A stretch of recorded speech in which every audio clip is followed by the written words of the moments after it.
Là, ce que vous venez de voir, c'est une cible portable sur laquelle je suis en train de travailler en ce moment. Et j'en suis plutôt satisfait, c'est vachement pratique, ça rentre dans un grand sac de randonnée, je peux l'emmener partout. Mais bon, affaire à suivre. Quoi qu'il en soit, là, je vais faire quelques lancers histoire de me faire plaisir, puis histoire de se mettre dans le thème. Je vais jongler un petit peu, et puis après, on parlera technique.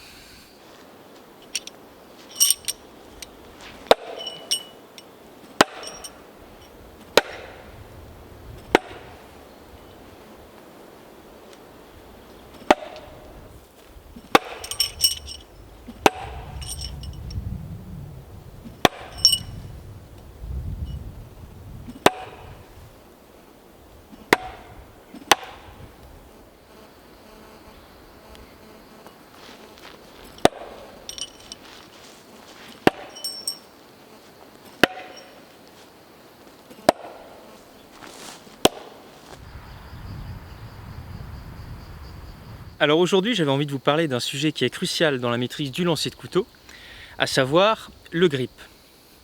Donc au-delà des variations classiques en termes de grip, à savoir que plus votre grip va être haut sur votre lame, et plus celle-ci va tourner doucement. Pour le dire autrement, plus votre grip va être haut sur votre lame, et plus la distance de rotation de votre couteau va être grande.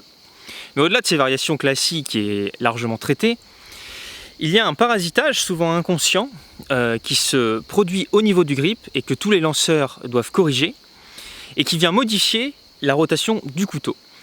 À cause de ça, vous pouvez avoir pour deux lancers parfaitement identiques avec un grip parfaitement identique, deux couteaux qui arrivent dans des positions complètement différentes. Alors qu'est-ce qui induit au niveau du grip cette variation? Eh bien cette variation vient de la force avec laquelle vous serrez votre lame. Évidemment, la force avec laquelle vous serrez votre lame a une influence sur la façon dont le couteau est libéré, dont le couteau est lâché, et donc a une influence sur la façon dont le couteau va tourner. Observons maintenant le grip de plus près. Lorsqu'on lance, le poignet bascule, la lame avec, et ensuite la lame est libérée, donc elle part vers l'avant, et en même temps qu'elle part vers l'avant, elle commence à entamer ici sa bascule, qui amorce sa rotation. Si vous serrez plus fort les doigts, au moment où la lame est libérée, la bascule ici est retenue par les doigts. Vous voyez, le pouce empêche la bascule. Donc évidemment, la lame va partir vers l'avant, mais va moins basculer, donc moins tourner, donc tourner moins vite, donc la distance de rotation sera plus élevée. Donc maintenant, démonstration par les faits. Premier lancer, lancer normal. Parfaitement droit. Un tout petit peu manche en haut, mais vraiment pas grand chose. Maintenant, deuxième lancer, je force le grip. Et là, il a tourné beaucoup trop lentement. Hop. Alors, je suis désolé, c'est un petit peu sombre. Donc, évidemment, mon couteau grip normal. Et ici, mon grip forcé. Alors là, je viens de vous illustrer le cas où le grip est serré trop fort, parce que c'est le cas le plus fréquent. Mais l'inverse est évidemment possible. Il est possible, pour x ou y raison, que vous serriez votre lame un petit peu moins fort. Et donc, à ce moment-là, elle va tourner plus vite. Le truc, c'est que quel que soit l'objet qu'on lance, à partir du moment où on va mettre plus de force dans son lancer, on a une tendance naturelle à serrer plus fort l'objet qu'on veut lancer. Et dans le cas du lancer de couteau, il y a un certain nombre de situations où on est obligé de lancer plus fort. Par exemple, si on veut lancer vite. Si vous êtes en compétition et qu'il y a une épreuve de duel cup, où c'est plus rapide qui gagne, vous allez devoir lancer très vite, et donc vous allez avoir le réflexe un petit peu inconscient de vouloir serrer votre lame très fort.